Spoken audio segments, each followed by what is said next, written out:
তিনি ছিলেন এক যোদ্ধা, এক বীর নেতা, যিনি ইতিহাসের পাতায় অমর হয়ে আছেন। সালাউদ্দিন আইয়ুবী এক নাম, যে নাম শুনলে কাঁপত ক্রুসেডারদের হৃদয়। দুর্ভেদ্য দুর্গ, রক্তক্ষয়ী যুদ্ধ আর কৌশলের অপূর্ব নিদর্শন ছিল তার জীবন। জেরুজালেম পুনরুদ্ধারের সেই মহাকাব্যিক অভিযান আজও বিশ্বের অন্যতম গৌরব গাথা। এই সিরিজে আমরা তুলে ধরব সুলতান সালাউদ্দিন আইয়ুবীর প্রতিটি দুঃসাহসিক পদক্ষেপ, যে গল্প কেবল ইতিহাস নয়, এক প্রেরণার উৎস।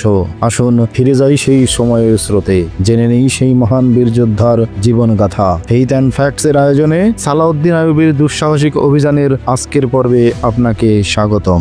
আমাদের প্রত্যেকটি ভিডিও তার পূর্ববর্তী ভিডিওর সাথে সম্পর্কযুক্ত। আপনি যদি আমাদের আগের ভিডিওগুলো না দেখে থাকেন, তাহলে এখনই আমাদের চ্যানেল থেকে আগের ভিডিওগুলো দেখে আসতে পারেন। আপনি নতুন হলে আমাদের চ্যানেলটি সাবস্ক্রাইব করুন। ইতিমধ্যে সাবস্ক্রাইব করে থাকলে অসংখ্য ধন্যবাদ। খ্রিস্টানদের অগোচরে বৈরুত অবরোধ করার সংকল্প নিয়ে এগিয়ে যাচ্ছিলেন সুলতান সালাউদ্দিন আইয়ুবী, কিন্তু তিনি জানতেন না তার পৌঁছানোর আগেই খ্রিস্টানদের কাছে পৌঁছে গিয়েছিল এই খবর। সালাউদ্দিন আইয়ুবীর নৌবাহিনীর প্রধান সেনাপতি হেশামুদ্দিন লুলু সর্বপ্রথম খ্রিস্টানদের মোকাবেলা করে এই তথ্য জানতে পারেন। এই খবর সালাউদ্দিন আইয়ুবীকে জানানোর জন্য তিনি দুজন কাসেদ পাঠিয়েছিলেন। পালতোলা নৌকায় করে জাহাজ থেকে ক্রমে দূরে সরে যাচ্ছিল কাসেদ দুজন। যতক্ষণ তাদের দেখা গেল, তাদের দিকে তাকিয়েছিলেন হেশামুদ্দিন। একসময় দৃষ্টির আড়ালে হারিয়ে গেল ওরা। বাতাস বইছিল উপকূল বরাবর।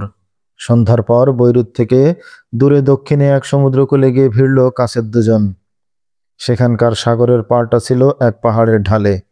ওরা নৌকা থেকে ঘোড়া নামালো, নৌকাটা টেনে একদম চড়াই তুলে ফেললো। পাহাড়ি এক বৃক্ষের গোড়ায় শক্ত করে বাঁধল নৌকাটা। তারপর তারা ঘোড়ার পিঠে চেপে বসলো। সওয়ারি পিঠে চাপতেই প্রশিক্ষণপ্রাপ্ত ঘোড়া দুটো রওনা হলো। পাহাড়ের চূড়ায় উঠে গেল তারা। তারপর ঘোড়ার মুখ বৈরুতের দিকে ফিরিয়ে হাওয়ার বেগে ছুটল সেই দিকে। প্রাণপণে ঘোড়া ছুটিয়ে শেষ রাতের দিকে তারা বৈরুত উপকণ্ঠে পৌঁছালো। মুসলিম বাহিনীর নাগাল পেতে বেশি বেগ পেতে হয়নি তাদের। ফজরের আগেই তারা সুলতান সালাউদ্দিন আইয়ুবীর সামনে গিয়ে হাজির হলো। রাতভর আইয়ুবী সেনাপতিদের নিয়ে বৈঠক করেছেন। খ্রিস্টানদের তৎপরতা তার কাছে বেশ রহস্যময় মনে হচ্ছে। শহরের ভেতর থেকে যেই প্রতিক্রিয়া আশা করেছিলেন তিনি, তেমন কোনো তৎপরতা লক্ষ্য করা যায়নি তাদের মধ্যে। এর একটাই কারণ থাকতে পারে, খ্রিস্টানরা এবার যুদ্ধের কোনো নতুন চালের কথা চিন্তা করছে। কিন্তু কি হতে পারে তাদের সেই নতুন চাল? সমস্যাটা ভাবিয়ে তুলল সুলতানকে। এ নিয়েই সারা রাত দরবার করলেন তিনি। তবে কি আমরা ওদের কোনো ফাঁদের মধ্যে পা দিয়েছি? সারা রাত বৈঠক করেও এর কোনো নিশ্চিত জবাব বের করতে পারেননি তিনি সেনাপতিদের বলছিলেন, বৈরুতকে আমরা অবরোধ করে নিয়েছি। বৈরুত কোনো যেন তেন শহর নয়। এটা রক্ষা করার জন্য খ্রিস্টানদের মরিয়া হয়ে চেষ্টা করার কথা। কিন্তু গতকাল আমি আমার রিজার্ভ ফোর্সের একটি অংশকে পাঠিয়েছিলাম পরীক্ষামূলক আক্রমণ করার জন্য। কিন্তু তাদের কথা হচ্ছে, খ্রিস্টানরা খুব অবহেলার সাথে তাদের মোকাবেলা করেছে। তাদের অভিজ্ঞতা হচ্ছে, রিজার্ভ বাহিনী ছাড়াই এই যুদ্ধে জয়লাভ করা সম্ভব। কিন্তু এমনটি তো হবার কথা নয়। শহরের বাইরে যে যুদ্ধ হচ্ছিল, সেখানকার রিপোর্ট হচ্ছে, কমান্ডো বাহিনী আঘাত হানলেই তারা পিছনে সরে যাচ্ছে। কোথাও বড় আকারে সংঘাতের মুখোমুখি হতে চাচ্ছে না তারা। এটা মোটেও ভালো লক্ষণ নয়। তখন মধ্যরাত পার হয়ে গেছে। সুলতানের বৈঠক তখনও চলছিল। এ সময় কমান্ডো বাহিনীর একটি গ্রুপের মাত্র একজন সৈন্য রক্তাক্ত অবস্থায় ছুটে এলো সেখানে। কমান্ডো বৈঠকের সদস্যদের সামনেই সুলতানকে একটি দুঃসংবাদ শোনালো। বলল, আমরা খ্রিস্টানদের একটি ক্যাম্পে হানা দিয়েছিলাম, কিন্তু তারা রাতে বিশ্রাম না নিয়ে যে কোনো ধরনের আক্রমণ মোকাবেলা করার জন্য প্রস্তুত হয়ে বসেছিল। আমরা হামলা করতেই ওরা আমাদেরকে চারিদিক থেকে ঘিরে ফেলল। তারা আমাদের সবাইকে শহীদ করে দিয়েছে। আমি যে তাদের ঘেরাও থেকে বেঁচে আসতে পারবো তেমন কোনো সম্ভাবনা ছিল না। হয়তো আপনাকে এই খবর জানানোর জন্যই আল্লাহ আমাকে তাদের হাত থেকে রক্ষা করে আপনার কাছে পাঠিয়ে দিয়েছেন। এক সেনাপতি বলল, আমার মনে হয় অবরোধ করতে আসা আমাদের বাহিনী খ্রিস্টানদের বিরাট অবরোধের মধ্যে পড়ে গেছে। এই ঘটনার একটু পরেই নৌবাহিনীর কাছে সেখানে এসে উপস্থিত হলো। তারা সাগরের অবস্থা বর্ণনা করে বলল, অ্যাডমিরাল হেশামুদ্দিন লুলু বলেছেন, আমরা যে অভিযানে আসছি এই খবর খ্রিস্টানরা অনেক আগেই পেয়ে গেছে। তাই তারা আমাদের গতিরোধ করার জন্য সম্ভাব্য সব ব্যবস্থা নিয়েছে বলে আমি মনে করি। বিশেষ করে সমুদ্র অভিযান ব্যর্থ করে দেওয়ার জন্য তারা শক্তিশালী পদক্ষেপ নিয়েছে। এই অবস্থায় আমার জন্য আপনার কি আদেশ তা কাসেদ মারফত জানিয়ে বাধিত করবেন। খ্রিস্টানদের এমন সব দিক থেকে সতর্ক এবং প্রস্তুত অবস্থায় আমি এর আগে কোনোদিন দেখিনি।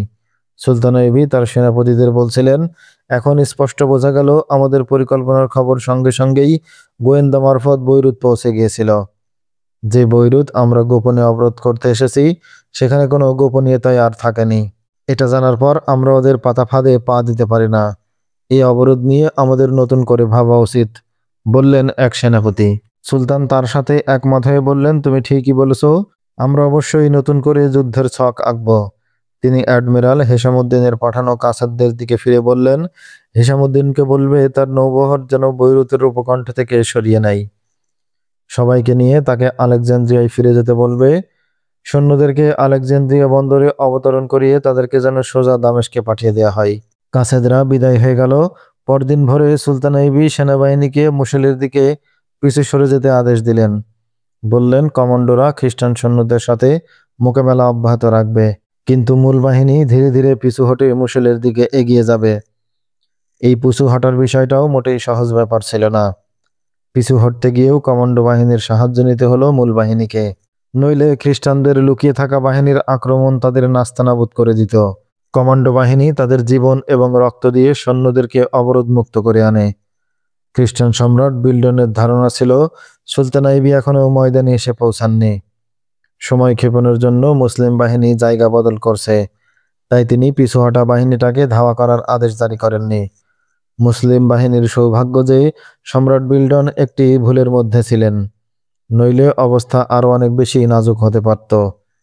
মুসেলের দিকে এগিয়ে যাওয়ার পথে হঠাৎ সুলতান আইবের সাথে মুসেল থেকে আসা এক গোয়েন্দার সাক্ষাৎ হলো। ইসাহাক তুর্কি বৈরুত থেকে ফিরে এলে এই গোয়েন্দার সাথে তার সাক্ষাৎ হয়েছিল। ইসাহাক তুর্কির কাছ থেকেই সে শুনেছিল বৈরুতের বড় সর্বশেষ পরিস্থিতি। সুলতান আইবের কাছে গোয়েন্দা ইসাহাক তুর্কির কথা উল্লেখ করে বলল, সে আমার কাছে বৈরুতের ঘটনা উল্লেখ করে আর দেরি করেনি। আমাদের কাছ থেকে মুসেল আপনার বিরুদ্ধে যেই ষড়যন্ত্র হচ্ছে তার বিবরণ শুনে পরদিনেই কায়রোর উদ্দেশ্যে রওনা হয়ে যাই। এটা বেশ কিছুদিন আগের কথা। মুসেলে আমার বিরুদ্ধে কি ষড়যন্ত্র হচ্ছে? প্রশ্ন করলেন সুলতান আইবি।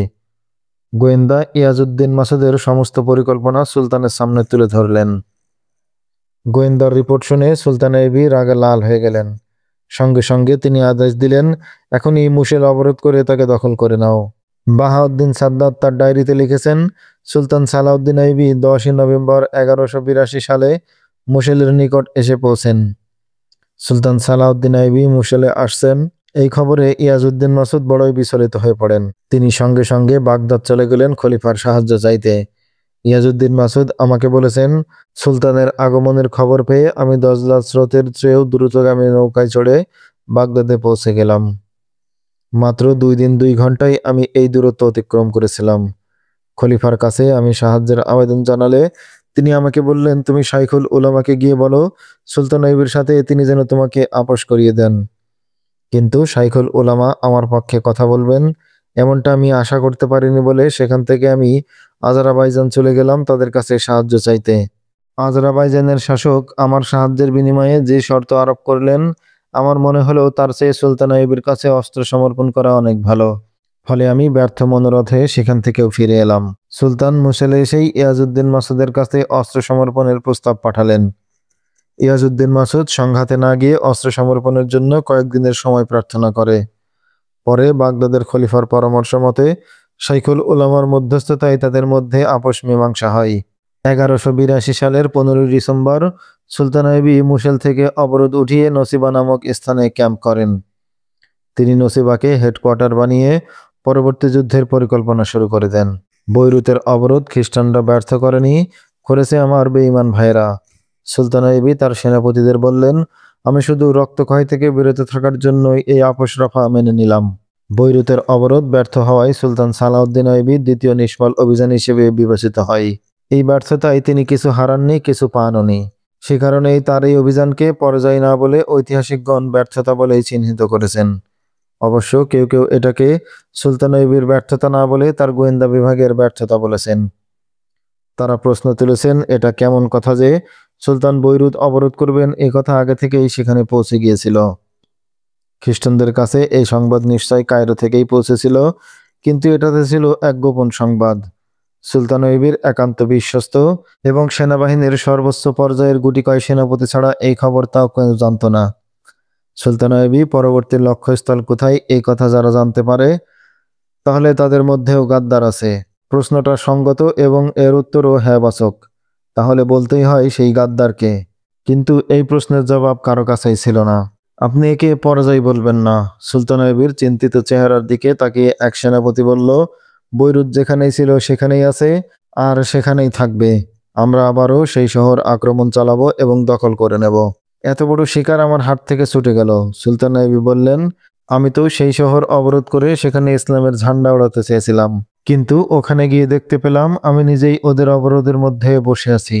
যুদ্ধের ছক এমনভাবে পাল্টে গেল যে অবশেষে নিজেদেরকে সেই অবরোধ থেকে বের করে আনা হলো। এটা পরাজয় নয় তো আর কি। হ্যাঁ, এভাবে দেখলে এটা আমাদের পরাজয়। তবে ওদের পেটের মধ্যে ঢুকে আমরা যে বেরিয়ে আসতে পেরেছি এটাও কম কথা নয়।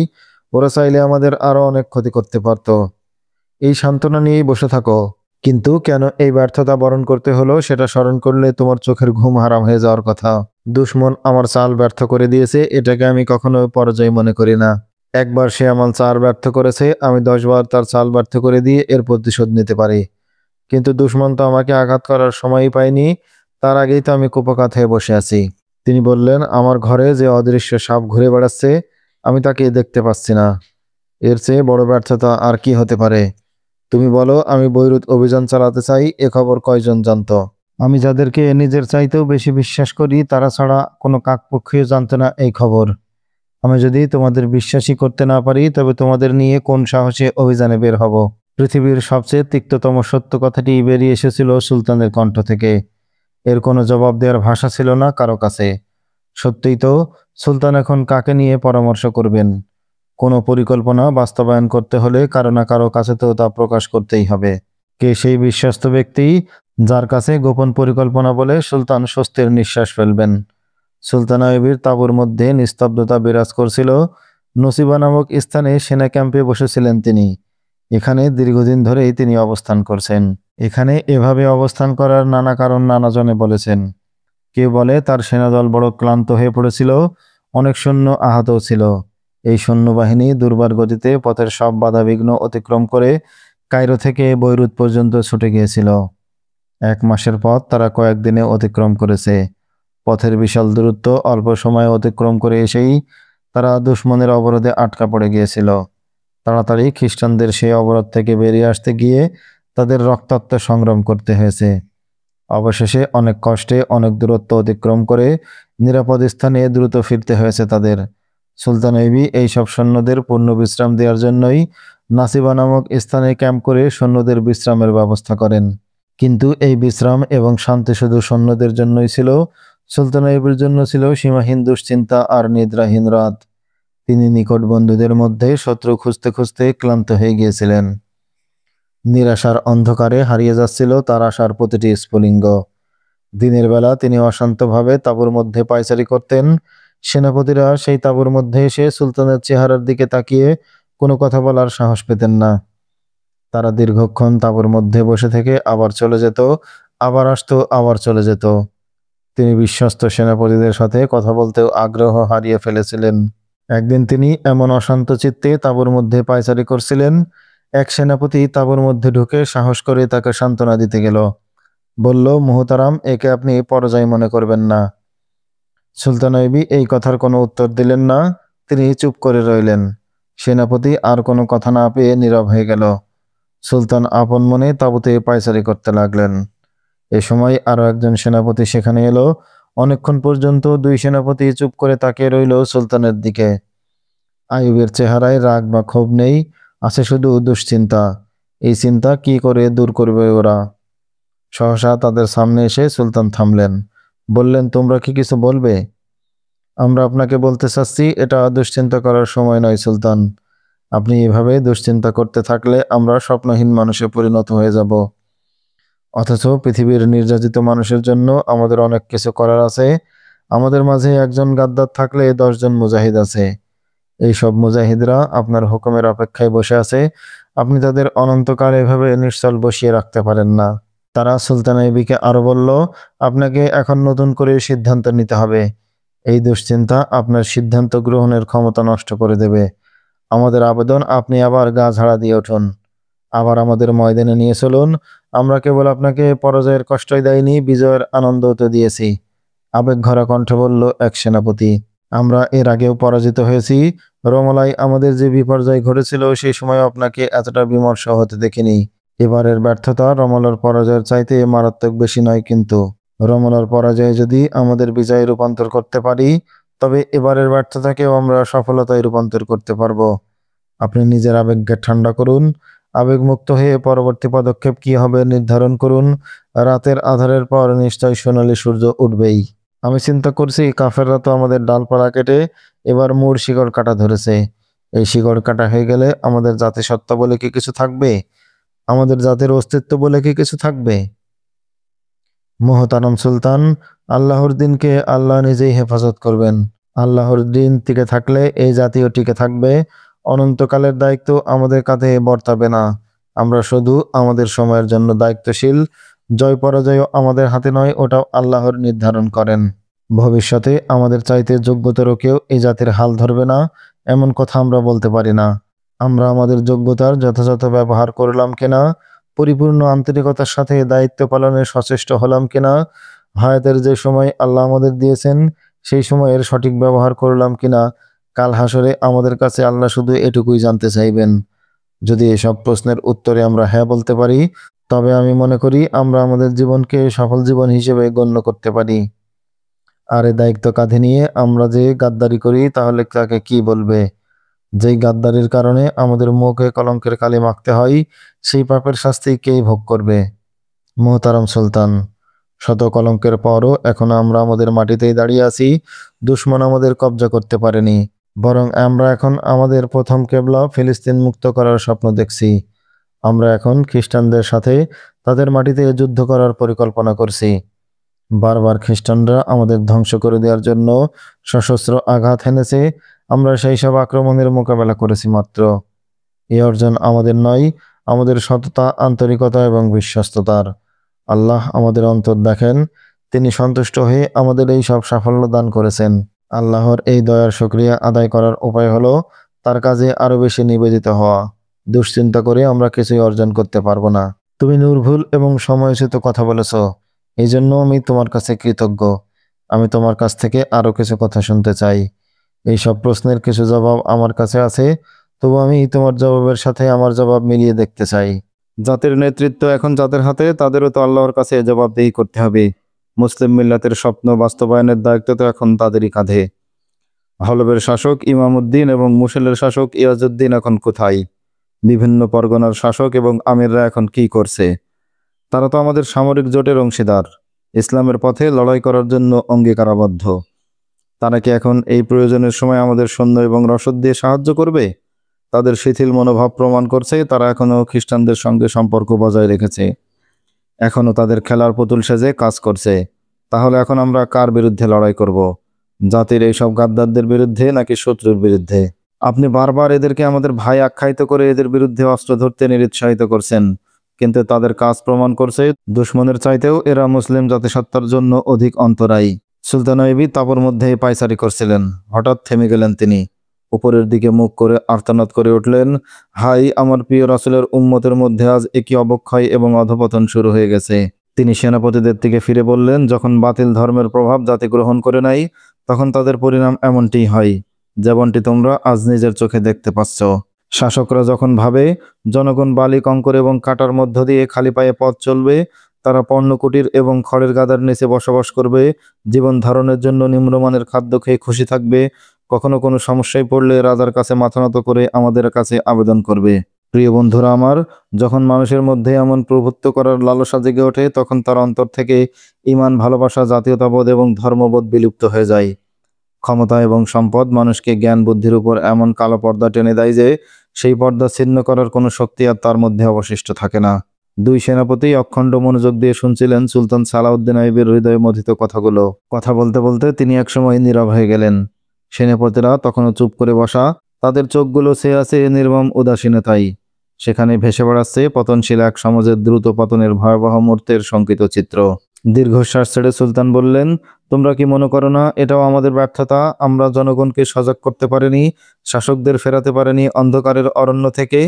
এটাও কি আমাদের পরাজয় নয়? যখন মুজাহিদ বেশি আমাদের রণাঙ্গনে থাকার কথা, তখন আমরা নারীর মতো তাঁবুর পর্দার ভেতর দাঁড়িয়ে কথা বলছি। এখন তো আমাদের বায়তুল মুকাদ্দাসে থাকার কথা ছিল। মসজিদুল আকসায় সিজদায় লুটিয়ে পড়ে অধীর হয়ে আল্লাহ তাআলার কাছে কান্নাকাটি করার কথা ছিল। চুপ করলেন সুলতান। এক সেনাপতি বলল, আমরাও সেই কথাই বলছি সুলতান। আমাদের যে সাথীরা আপন রক্ত দিয়ে ফিলিস্তিনের পথ ধুয়ে মুছে পরিষ্কার করেছে, সেই সব শহীদদের রক্তের প্রতিদান দিতে হবে আমাদের।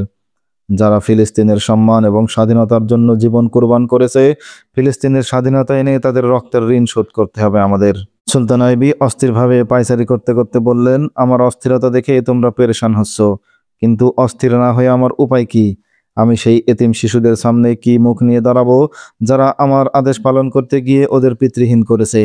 সেই বিধবাদের আমি কি বলবো, যাদের স্বামীরা আল্লাহ আকবার ধ্বনি তুলে আমার সঙ্গে জিহাদে এসেছিল, আর তাদের রক্তাক্ত দেহ মাটিতে পড়ে অশ্বপথতলে পিষে মাংসের পিণ্ড হয়ে গেছে? সেই সব সুদর্শন যুবক যারা কমান্ডো বাহিনীতে সামিল হয়ে শহীদ হয়ে গেছে, তাদের আমি কেমন করে ভুলবো? তারা নিজের দেশ এবং জাতি থেকে বহুদূরে গিয়ে জীবনের ঝুঁকি নিয়ে শত্রুর বিরুদ্ধে একাকী লড়াই করেছে, গোয়েন্দাগিরি করতে গিয়ে ধরা পড়ে অবর্ণনীয় যন্ত্রণা সহ্য করতে করতে শহীদ হয়ে গেছে। আমি তাদের মায়েদের সামনে যেতে ভয় পাই। আমি এই জন্য ভয় পাই যে সেই মা যদি আমাকে বলে আমার বেটাকে ফেরত দাও, নইলে সেই মসজিদুল আকসা উদ্ধার করবে বলে আমার বেটাকে জিহাদে শরীক হতে বলেছিলে, সেই মসজিদে আমাকে নিয়ে চলো। আমি সেই মসজিদে লুটিয়ে পড়ে আমার সন্তানের আত্মার মাগফিরাত কামনা করব। আমি সেই মাকে কি উত্তর দেব? শহীদদের রক্তের দান কোনোদিন বৃথা যায় না মোহতারাম সুলতান। কমান্ডো বাহিনীর প্রধান সালেম মিশরি তাঁবুতে ঢুকে আইয়ুবের বক্তব্য শুনে বলল, কোনো শহীদের মা তার সন্তানের রক্তের হিসাব আপনার কাছে চাইতে আসবে না। যে মায়েরা তাদের বুকে আল্লাহর কালাম এবং রাসূলের বাণী ধারণ করেছে, সে মায়ের দুধে আবে জমজমের মতোই পবিত্র এবং বিশুদ্ধ। সেই দুধে পালিত সন্তান আপনার আদেশে নয়, আল্লাহর হুকুমে যুদ্ধ করেছে। আপনি তাদের রক্তের প্রতিদানের দায়িত্ব নিজে নিতে যাবেন কেন? আমরা অবশ্যই তাদের সমবেদনা এবং সহানুভূতি জানাবো, কিন্তু সেই রক্তের জন্য কখনো আফসোস করব না। আল্লাহর পথে চলতে গিয়ে তারা এখন আল্লাহর মেহমান হয়ে গেছে। আপনি বরং সেই সব বেঈমান এবং গাদ্দারদের কথা বলুন, যাদের গাদ্দারির কারণে তাদের রক্তের ফসল আমরা ঘরে তুলতে পারিনি। আমাদের তলোয়ার এই সব বিশ্বাসঘাতকদের রক্তের পিপাসায় কাতরাচ্ছে। আপনি আমাদের তলোয়ারের পিপাসা নিবারণের ব্যবস্থা করুন। তুমি আমার চেতনায় প্রাণ সঞ্চার করেছে সালেম। সুলতান আইবি বললেন, আমার এই দুই বন্ধু আমাকে ঠিক তাই বলেছে। তারাও আমাকে বলেছে আমাদের নিরাশ এবং উদ্বিগ্ন হওয়ার কোনো কারণ নেই। সালেম মিশরি বললেন, কিন্তু সুলতান, আমরা এমন কথা আর কতকাল বলতে থাকব? আমরা চারজন এই তাঁবুর মধ্যে বসে যতই আলাপ করি না কেন, তাতে সমস্যার কোনো সমাধান হবে না। আল্লাহর সৈনিকদেরকে কথা নয়, কাজে পারঙ্গম হতে হবে। এক সেনাপতি বলল, সুলতান, ময়দান আমাদের ডাকছে, আমাদের কাজ দিন, আবার আমাদের ময়দানে নিয়ে চলুন। সুলতান আইবি সেই সেনাপতির দিকে তাকালেন, তারপর তাকালেন সালেম মিশরের দিকে। বললেন, বন্ধু সালেম, তুমি আমার নির্দেশিত স্থানগুলোতে কমান্ডো বাহিনী ছড়িয়ে রেখেছ। তুমি জানো আমার এই ক্যাম্প কেমন বিপদ এবং আশঙ্কাজনক স্থানে রয়েছে। হ্যাঁ, ভালো করেই জানি সুলতানে মোহতারাম। সেনাপতি সালাম মিশরি বললেন, আমরা বৈরুতের অবরোধ উঠিয়ে এইদিকে এসেছিলাম। আমাদের আশঙ্কা মতো খ্রিস্টানরা আমাদের পিছু ধাওয়া করেনি, কিন্তু এতে এত খুশি হওয়ার কিছু নেই। খ্রিস্টানরা আমাদের ক্ষমা করে দেয়নি। আমি দৃঢ়তার সাথে বলতে পারি, তারা আগের মতো আমাদের উপর প্রকাশ্যে আক্রমণে আসবে না। এখন থেকে তারা আমাদের মতো অন্ধকারে কমান্ডো আক্রমণ চালাবে। তাদের সেই কমান্ডো আক্রমণ এবং অতর্কিত হামলার পর্যায় শুরু হয়ে গেছে।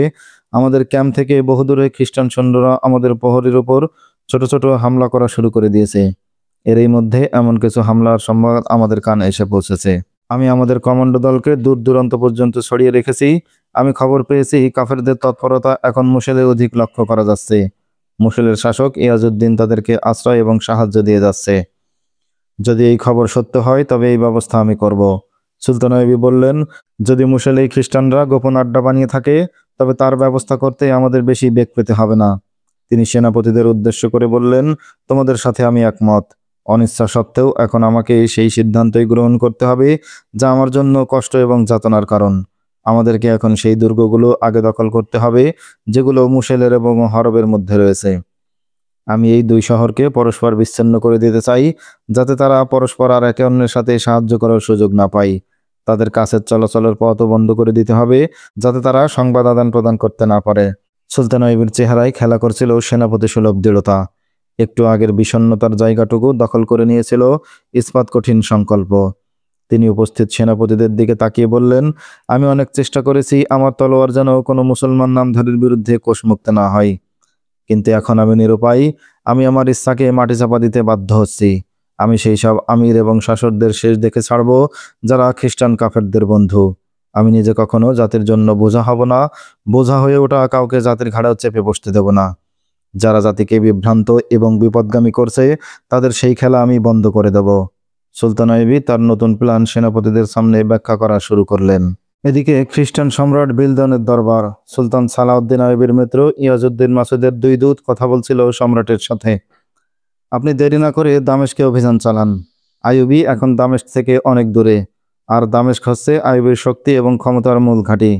আইয়ুবীর উপর চূড়ান্ত আঘাত হানার এটাই মোক্ষম সময়। দূতের পরামর্শ শুনে সম্রাট বিল্ডন বললেন, কিন্তু যদি আমি রওনা হওয়ার আগেই সুলতান আইয়ুবী দামেস্কের দিকে রওনা হয়ে যান? এমনটি হওয়ার সম্ভাবনা নেই। ইয়াজউদ্দিন মাসুদ সুলতানকে আটকে রাখার জন্য সম্ভাব্য সবকিছুই করবেন যাতে আপনি সহজেই দামেস্কে ছুটে যেতে পারেন। এই কথায় সম্রাট বিল্ডন খামোশ মেরে গেলেন। গভীর চিন্তার রেখা ফুটে উঠল তার চোখে মুখে। তিনি খানিক চিন্তা করে বললেন, সুলতান আইয়ুবীর কাছে দামেস্কের কর্তৃত্ব হারানো আর আত্মহত্যা করা একই কথা। এই অবস্থায় নিশ্চয়ই তিনি জীবনের সবচেয়ে বড় ঝুঁকিটি নিতেও দ্বিধা করবেন না। দুর্বল যখন বুঝতে পারে লড়াইটা তার জীবন মরণের প্রশ্ন, তখন সে কতটা মরিয়া হতে পারে তোমরা না জানলেও আমি তা জানি। জেনে শুনে আমি সাপের ছোবল খেতে যাব কেন? দূত বলল, এই ব্যাপারেও আমাদের মধ্যে আলাপ হয়েছে। ইয়াজউদ্দিন মাসুদ আপনাকে জানাতে বলেছেন, যখন সুলতান আইয়ুবী নাসিবা থেকে রওনা হবেন তখন থেকেই আমরা আমাদের কাজ শুরু করে দেব। দূত আরো বলল, আমরা তার সাথে প্রকাশ্যে লড়াইয়ে আপাতত যেতে পারবো না, তবে তিনি রওনা হওয়ার পর প্রতি রাতেই হলব এবং মুশিলের বাহিনী তার উপর অতর্কিত আক্রমণ চালাবে। এই ব্যাপারে সতর্কতার সাথে আমরা এখন এই কাজ শুরু করে দিয়েছি। আমাদের প্রস্তুতি প্রায় শেষ। দূতের এই উদ্দীপনাময় বক্তব্য শুনেও সম্রাট খুব বেশি আশান্বিত হতে পারলেন না। বললেন, তোমাদের ছিটেফোঁটা হামলায় তিনি কাবু হয়ে যাবেন এমনটি মনে করার কোনো কারণ আছে? সম্রাট, আমরা মোটেও ছিটেফোঁটা হামলা চালাবো না। আমি আপনাকে এতটুকু নিশ্চয়তা দিতে চাই, যখন তিনি দূর থেকে দামেস্কের মিনারের চূড়া দেখতে পাবেন তখন তার বাহিনী আর যুদ্ধ করার মতো অবস্থায় থাকবেন না। দূত তাকে আশ্বস্ত করে বলল, তিনি দামেস্কে পৌঁছার আগেই আমাদের কমান্ডো আক্রমণ তার কোমর ভেঙে দেবে।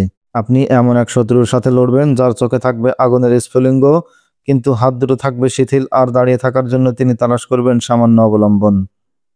হলব এবং মুসলের অবস্থা জানলাম, কিন্তু বিভিন্ন পরগনার ছোট ছোট মুসলিম রাজ্যগুলোর অবস্থা কি? তাদের আমিররা কি লড়াই শুরু হলে আমাদের পক্ষ নেবে না আইয়ুবীর?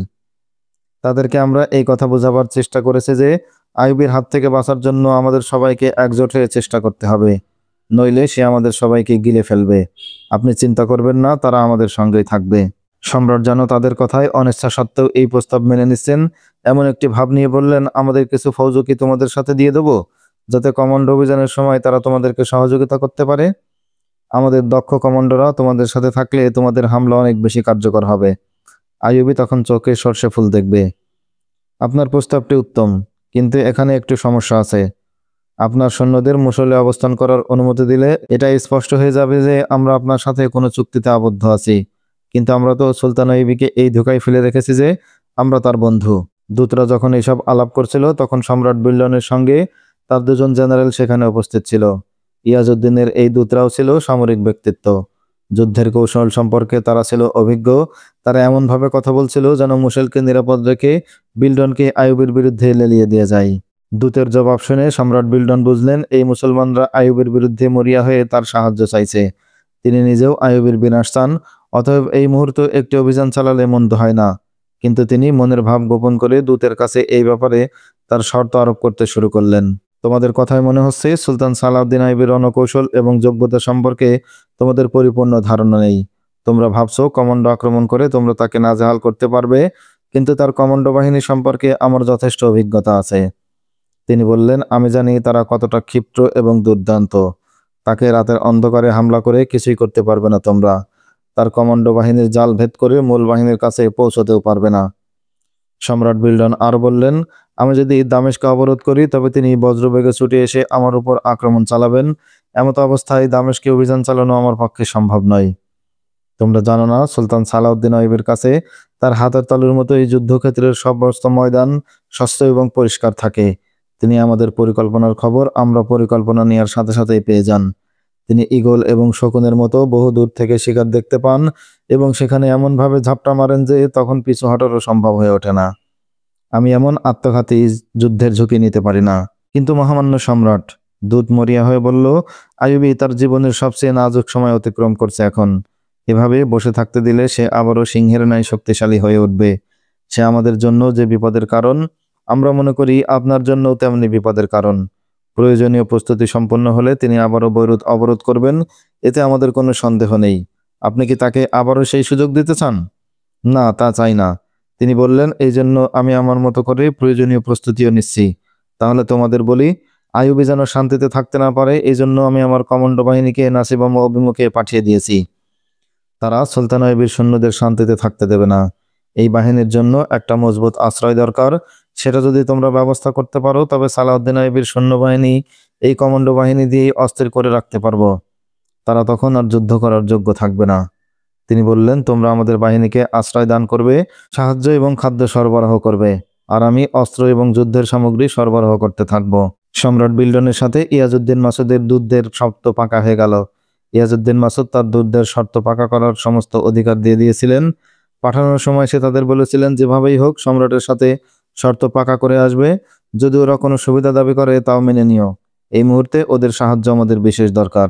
এভাবেই সম্রাট বিল্ডনের বাহিনীর সাথে ইয়াজউদ্দিন মাসুদের বাহিনীর আবারও একটি সামরিক চুক্তি হয়ে গেল, যেটা আইয়ুবী বিরোধী আবারও কঠিন অভিযান চালানোর জন্য দৃঢ় সংকল্প গ্রহণ করল।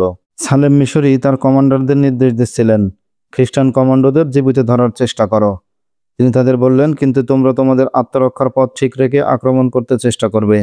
যেখানে আক্রমণ চালাবে সেখানে কঠিন আঘাত হানবে, একই সাথে সেখান থেকে বের হয়ে আসার পথও নিরাপদ রাখবে।